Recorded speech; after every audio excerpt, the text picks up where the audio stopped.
موسیٰ علیہ السلام کے زمانے میں قحط آ گیا، بارش نہیں ہو رہی، سب نے آ کر عرض کی حضور بارش کی دعا کریں، کہا چلو بارش کی دعا کی، نماز پڑھی، دعا کی، دھوپ اور تیز ہو گئی تو موسیٰ علیہ السلام نے عرض کی یا اللہ اسی بارش ہوں گی تو دھوپ اور بدا چڑھ، تو اللہ تعالیٰ نے فرمایا موسیٰ یہ جو لوگ کھڑے ہیں اس میں ایک آدمی ہے 40 سال سے میرا نافرمان، 40 سال جب تک کھڑا ہوا ہے بارش نہیں کروں گا۔ وہ کتنا گناہ گار تھا جس کی گناہوں نے کلیم اللہ کی دعا کو روک دیا۔ خیال میں آ رہے میری بات؟ ہم نے اعلان کیا بھائی نکل جا میاں سارے دا بیڑا نہ بوڑ، اس نے ادھر دیکھا وہ شاید کوئی میرے جا ہور بھی ہوئے، وہ کوئی بھی نہیں تھا، تو اب وہ کہنے لگا اب اگر میں نکلا تو میں تو ذلیل ہو جاؤں گا، اور اگر میں کھڑا رہا تو بارش نہیں ہوتی، ٹھیک ہوگی بات؟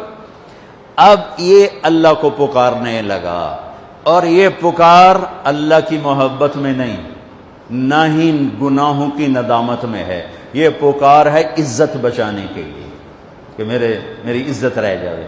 تو اب یہ دل ہی دل میں کہتا ہے میرا رب 40 سال تیری نافرمانی کی، تو مجھے مہلت دیتا رہا، مجھے چھپاتا رہا، مجھے معاف کر دے، اب اگر تو نے بارش نہ کی مجھے نکلنا پڑا میں ذلیل ہو جاؤں گا۔ آپ نے توبہ کی کیفیت دیکھی کہ عزت بچانے کے لیے ہے، اللہ کی محبت میں نہیں، ندامت میں نہیں۔ 40 برس کی نافرمانی 40 سیکنڈ بھی نہیں لگے، 2 جملے اور گھٹا اٹھی اور بارش شروع ہو گئی۔ موسیٰ علیہ السلام نے پوچھا یا اللہ بندہ تھا نکلیا کو نہیں، بارش کیوں میں ہو گئی؟ اپنے رب کی سنو، موسیٰ جس کی وجہ سے روکی تھی اسی کی تو فعل ہو۔